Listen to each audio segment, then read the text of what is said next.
Meu povo, hoje o tema da nossa reflexão, eu acho que hoje eu vou ser mais rápido aqui na reflexão, ele vem através de uma afirmação que eu acho que muitas pessoas têm feito.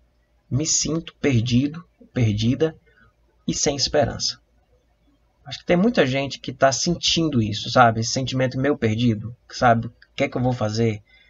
Em coisas simples, como se eu volto para a faculdade ou não volto, se eu vendo um carro ou não vendo, como coisas mais complexas, como que eu me reinvento agora, o que é que eu faço se eu estou desempregado, eu abro um negócio, eu vou empreender, eu vou trabalhar em casa, eu vou me tornar um autônomo, eu vou atrás de um emprego, sabe?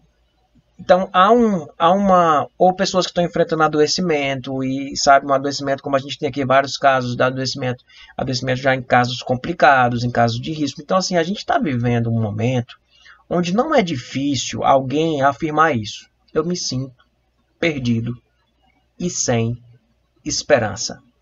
Não é difícil estarmos no dia de hoje, se não era difícil antes, já era muito fácil de você encontrar pessoas sentindo isso. Hoje não é difícil, a gente encontrar pessoas que estejam afirmando isso. Eu ontem estava aqui com a minha família aqui na cama, eu, a Aninha e os dois meninos, e aí os meninos encostaram e eu perguntei, e aí, pai, tá fazendo o que e tal? Aí eu disse, Davi, me ajuda aí, Davi, me diz aí vocês dois, me diz aí um assunto para eu pregar amanhã. E aí eles brincaram, disseram, fala sobre o Minecraft, fala sobre não sei o que, falaram algumas coisas assim. Aí o Davi chegou e disse, fala aquela tua pregação sobre depressão. Interessante que ele, super antenado, sabendo que sim, num momento como esse, é um momento onde muitas pessoas estão vivendo momentos de muita confusão, momentos de muita tristeza, momentos de estar perdido sem saber como tomar uma decisão, de como, para onde ir, o que fazer, e um momento de sem esperança. Então ele diz, faz aquela tua pregação sobre depressão. Eu disse, como é que tu sabe que eu tenho uma pregação sobre depressão? É porque eu vi no culto. Então assim, faz aquela tua pregação sobre depressão, e eu não vou fazer a pregação sobre depressão, mas o que ele me falou, me mostrou assim, a gente precisa falar sobre isso. A gente precisa falar sobre esse sentimento que está tomando o coração das pessoas. Sabe, de se sentir perdido e de se sentir, muitas vezes, sem esperança. E eu vou com vocês hoje aqui no capítulo 8 de Romanos. Capítulo 8 de Romanos. Capítulo 8 de Romanos é um clássico da Bíblia. É um clássico. Assim como 1 Coríntios 13, você tem Salmo 23, você tem o Romanos 8. Romanos 8 é aquele clássico que começa com o versículo 1, dizendo nenhuma condenação há para aqueles que estão em Cristo Jesus. E termina com aquele que nós conhecemos bastante, que nada poderá nos separar do amor de Deus, que está em Cristo Jesus, nem a morte, nem a vida, nem anjos, nem principados, nem potestades, nada poderá nos separar. E esse texto é muito rico. Esse capítulo todo de Romanos é muito rico. E eu quero separar aqui com vocês agora 4 versículos. 4 versículos. 4 versículos que não tem a ver com esse primeiro que eu falei, nem com os últimos. Só para você se situar em que capítulo está essa riqueza. Em que capítulo está essa riqueza. E eu queria aqui compartilhar com vocês 4 versículos de Romanos 8. E para cada versículo eu quero sim aqui trazer uma palavra. Eu quero trazer uma palavra sobre isso. Me sinto perdido ou perdida e sem esperança. E o primeiro versículo que eu queria compartilhar com vocês está lá em Romanos 8, versículo 18, que diz o seguinte: eu penso que o que sofremos durante a nossa vida não pode ser comparado de modo nenhum com a glória que nos será revelada no futuro. Vou repetir. Eu penso que o que sofremos durante a nossa vida não pode ser comparado de modo nenhum com a glória que nos será revelada no futuro. Esse versículo, ele é um clássico. É um clássico. Estou pegando na versão do NTLH, né? Nova tradução linguagem de hoje. Mas aquele versículo diz que as aflições desse tempo presente não se podem comparar com a glória que há de ser revelada no vindouro. E quando nós estamos passando por uma luta, é complicado às vezes usar esse texto, porque parece que a gente está entregando a pessoa a dizer, não, a tua vida aqui vai ser terrível, mas fica tranquila, porque você tem uma esperança na glória. E geralmente quando alguém está passando por um momento muito difícil na vida, no aconselhamento, na abordagem, não é aconselhável, não é orientado de que você como conselheiro chegue para essa pessoa e cale a dor dela, certo? Que diminua a dor dela, dizendo para ela que ela fique tranquila, porque quando ela morrer, ela vai receber uma glória. Ela vai receber, não, as aflições que nós vivemos aqui não se podem comparar com a glória que há de ser revelada no vindouro. Então é complicado calar o problema de alguém com esse discurso, mas nós não podemos também fugir desse discurso, porque ele é real. Ele é real. Ele é real. Sim, nós temos essa esperança.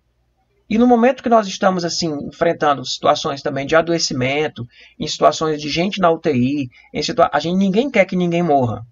Mas nós precisamos lembrar que nós, como cristãos, nós temos essa esperança. Que se tudo nessa vida aqui se desfizer, existe a esperança de que no vindouro nós desfrutaremos de algo que não se pode comparar com aquilo que nós vivemos aqui. As aflições desse tempo presente não podem ser comparadas à glória que há de ser revelada no vindouro. Nós não podemos perder isso de mente. Cuidado para não viver uma alienação com isso, mas cuidado também para você perder a esperança da vida eterna, perder a esperança do vindouro e enfrentar essa vida sabendo que essa vida é passageira. Sabendo que nós estamos aqui de passagem, a gente vive aqui muitas vezes como se isso daqui fosse a eternidade. Mas isso é uma passagem. Nós estamos de passagem aqui. Nós somos estrangeiros nessa terra. Estrangeiros no sentido que a nossa cidadania, como diz Paulo, é a cidadania dos céus. E quando nós enfrentamos as lutas nesta vida, nós precisamos ter consciência, sim, de que as aflições desse tempo presente não se podem comparar com a glória que há de ser revelada no vindouro. Você crê nisso? Deixa eu contar uma história para você. Tem uma história de uma mulher que todo dia ela precisava atravessar um cemitério de noite para chegar na casa dela. Era um caminho que ela precisava percorrer. Passar em frente ao cemitério e chegar na casa dela. E um dia alguém chegou para ela e perguntou: você não tem medo de passar por aqui todo dia? Você não tem medo? Ela disse não. Eu disse, por quê? Porque minha casa é logo ali. Eu estou vendo minha casa. Ó. Minha casa é ali. Eu estou já chegando lá. Então, essa consciência de que esta vida é temporária, de que esta vida ela é passageira, ela deve dar a gente, sim, uma esperança. Uma esperança que não é apenas para essa vida. Longe de transformar esse discurso num discurso de alienação, dizendo continue sofrendo, aceite seu sofrimento e espere para ser feliz na glória. Não, esse discurso não é um discurso que eu elaboro dessa forma. Mas nós não podemos perder a consciência de que sim, nós estamos passando por este mundo. E este mundo passará. Passará para todos nós. E as aflições desse tempo que nós vivemos não podem ser comparadas com a glória que há de ser revelada no vindouro. Vamos ler o texto de novo? Eu penso que o que sofremos durante a nossa vida não pode ser comparado de modo nenhum com a glória que nos será revelada no futuro, que nos será revelada no vindouro. E nós não podemos perder essa consciência, meus irmãos. Sabe, diante de luto, diante de situações difíceis, de algumas situações que são irreversíveis aos olhos humanos, não que Deus não possa, mas nós precisamos ter essa consciência. Quando eu tive uma pregação que eu fiz, que quando nós entendemos que a nossa vida aqui é um ponto na eternidade, nós ressignificamos muita coisa na nossa existência. Nós ressignificamos muita coisa na nossa existência, quando entendemos que ela é um ponto na eternidade. Um pontinho na eternidade. A gente ressignifica muita coisa. Então guarda isso no teu coração, tá certo? Tenha essa consciência de que nós estamos aqui, passando por aqui. E de que a glória que há de ser revelada no futuro não pode ser comparar, tá? Se a gente passa por lutas aqui, eu sei que tem pessoas aqui que passam por lutas grandes. Eu sei que tem pessoas aqui que passam por lutas grandes, que vão passar por essas lutas grandes até o final de seus dias. E é por isso que essa palavra faz sentido. Você vai passar por essas lutas até o final dos seus dias. E nessa hora nós precisamos renovar nossa esperança, olhando para a eternidade, sim. E podemos fazer isso. Um outro versículo de Romanos é o versículo 26. A gente vai ler o 18, né? E agora eu vou fazer o 26, o 27 e o 28. É a nossa palavra de hoje. Versículo 18, versículo 26, 27 e 28. Mas vamos para o 26 agora. Porque o 26 diz o seguinte. Eu queria ler ele aqui com vocês. Assim também, o Espírito de Deus vem nos ajudar na nossa fraqueza, pois não sabemos como devemos orar.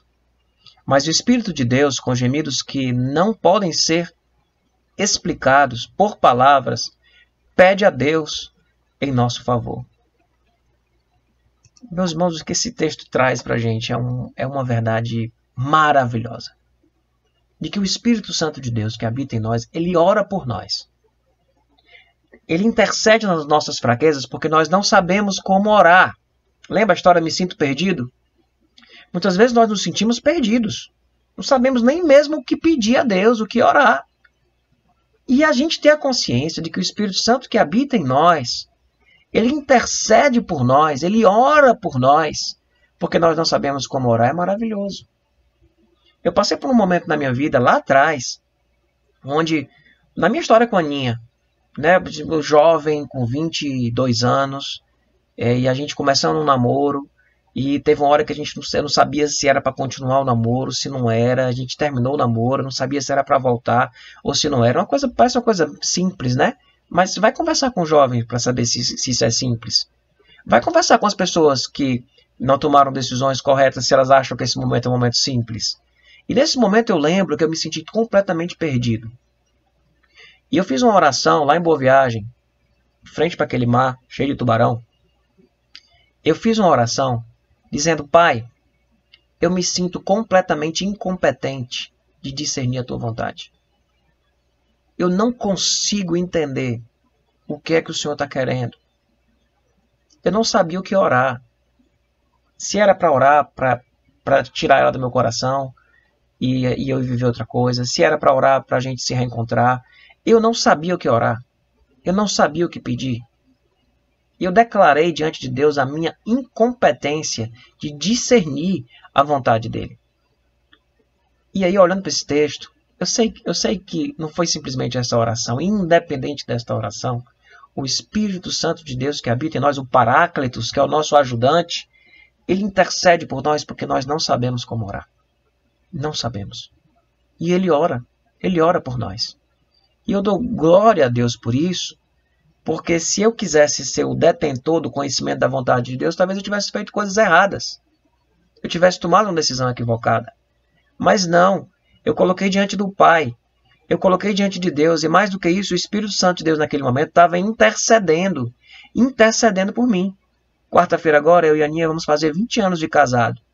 E essa decisão que foi tomada há 22 anos atrás, onde eu me senti completamente perdido, sem saber se eu devia continuar ou não devia, eu tenho plena consciência de que foi intercessão do Espírito Santo de Deus, colocando naquele momento, orando por mim, porque eu não sabia como orar.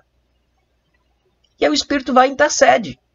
E aí olha o que diz o versículo 27, que ainda nesse mesmo entendimento. Olha o que diz o 27. Vou ler o 26 e vou emendar no 27, tá certo? Assim também, o Espírito de Deus vem nos ajudar na nossa fraqueza, pois não sabemos como devemos orar. Mas o Espírito de Deus, com gemidos que não podem ser explicados por palavras, pede a Deus em nosso favor. E Deus, que vê o que está dentro do coração, sabe qual é o pensamento do Espírito, porque o Espírito pede em favor do povo de Deus e pede de acordo com a vontade de Deus. O Espírito pede em favor do povo de Deus e pede de acordo com a vontade de Deus. É como se o Espírito estivesse fazendo uma mediação do que é melhor para o povo e do que é a vontade de Deus para aquele povo. Sabendo, meu povo, que a vontade de Deus é boa, agradável e perfeita. Mas entendendo que o Espírito ali naquele momento, sondando o desejo dos nossos corações e sondando o desejo do Pai. E fazendo esse trabalho na vida da gente, meu povo, isso é graça demais. Isso é muita graça de Deus na vida da gente. Esse Espírito de Deus que habita em nós é capaz de discernir os nossos corações, de saber os nossos desejos e as nossas vontades, de conhecendo a vontade do Pai, interceder, pedindo, como diz o texto, pelo povo, de acordo com a vontade do Pai. Você percebe como isso é tremendo? Ele pede por mim, por mim, e sabendo a vontade do Pai. Ele está juntando ali as duas coisas. O querer do Pai com o desejo do povo. O querer do Pai com o desejo de cada um de nós. O querer do Pai com a necessidade de cada um de nós. Isso é tremendo. Isso é fantástico. Isso é absurdamente derramamento da graça de Deus na vida da gente.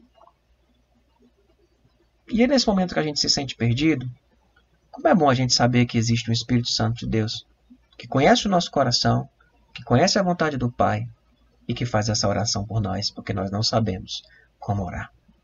Então, se você tem se sentido meio perdido, sem saber como agir, como fazer, saiba que o Espírito Santo de Deus intercede por você.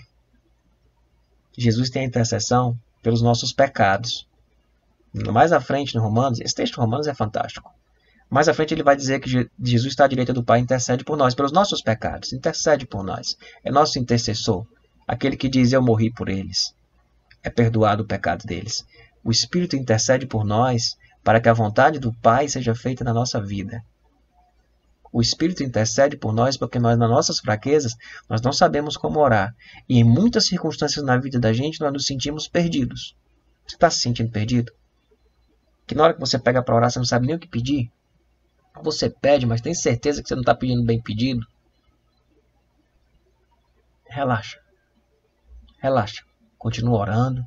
Continua colocando teu coração em Deus. E na tua oração inclui isso. Pai, escuta o teu Espírito, que conhece o meu coração, que conhece a tua vontade. E que o teu Espírito que intercede por mim neste momento seja a voz dessa oração. Porque ele sabe tudo que eu quero, tudo que eu necessito, que eu desejo, e esse Espírito sabe o que é a vontade do Pai. Fantástico, fantástico. Que seja um bálsamo na nossa vida. Que seja a segurança nesse momento onde talvez tantas pessoas, e talvez você esteja se sentindo completamente perdido. E dizer, meu Deus, o que eu vou fazer a partir de agora? Como que eu vou me reinventar? Como que eu vou cuidar do que eu tenho que cuidar agora? Como que eu vou cuidar? Deus. O que é que eu faço, Deus? O que é que eu peço, Deus? Não sei nem o que pedir. O Espírito Santo de Deus que habita em você intercederá. Amém? Vamos para o último versículo?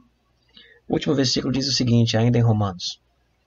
E esse texto também é um outro muito conhecido. Romanos 8, 28. Quero ler com você. Pois sabemos que todas as coisas trabalham juntas para o bem daqueles que amam a Deus, daqueles a quem Ele chamou de acordo com o seu plano. Esse texto diz que todas as coisas, vou ler de novo na NTLH, todas as coisas trabalham juntas para o bem daqueles que amam a Deus. Eu vou ler na NVI, que diz, sabemos que Deus age em todas as coisas para o bem daqueles que o amam. Interessante essa versão da NVI, juntando com essa da NTLH, porque às vezes a gente tem esse versículo, a interpretação, tipo, todas as coisas cooperam para o bem daqueles que amam a Deus. No sentido de que as coisas aconteceram porque Deus tinha um propósito de fazer algo com isso. Não é isso que esse texto traz.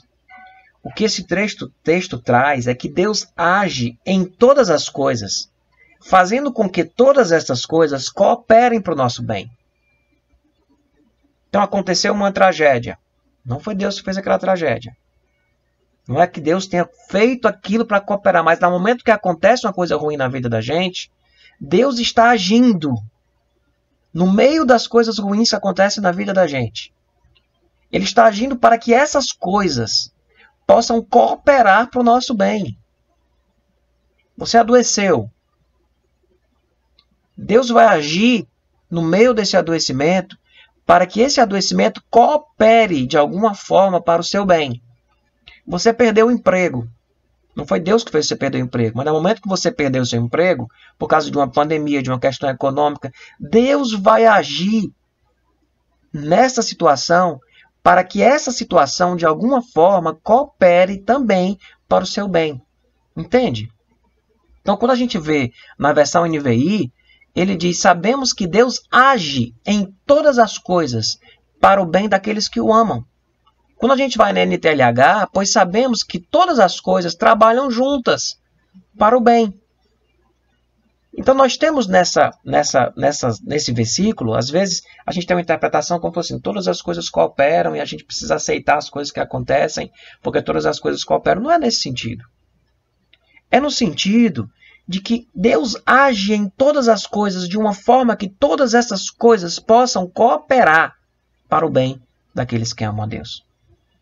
Então, se você está sem esperança, porque não vê situação, não vê condição de viver algo diferente na sua vida, e talvez isso seja verdade, saiba que as aflições desse tempo presente não se podem comparar com aquilo que há de ser revelado no vindouro.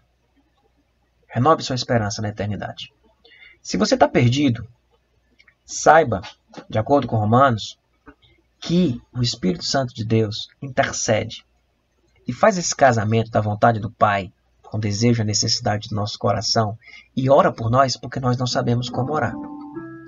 Mas se você está no meio de um tormento, muita coisa ruim acontecendo na sua vida, saiba que Deus está agindo em todas estas coisas, para que todas estas coisas, de alguma forma, cooperem para o seu bem. Amém? Então que você renove sua esperança. Que você renove a paz. Sabe, de mesmo sem saber o que fazer, sem saber o que pedir, você está em paz porque você sabe que o Espírito ora por você. E diante das coisas ruins que aconteceram, que não foi Deus que fez aquilo para cooperar para o teu bem, mas à medida que aquilo aconteceu, Ele age nessas coisas de uma forma que essas coisas cooperem para o bem daqueles que o amam. Então nós não estamos sozinhos. A nossa esperança não é só para essa vida. Se nos sentimos perdidos, temos o Espírito que intercede por nós. Se estamos cercados por dificuldades e lutas, sabemos que Deus está agindo em todas essas coisas, para que todas essas coisas cooperem para o bem daqueles que amam a Deus. E que assim a gente possa passar pelas lutas, pelas dificuldades, com o nosso coração mais tranquilo, um pouco mais tranquilo. Que Deus abençoe grandemente a cada um de nós.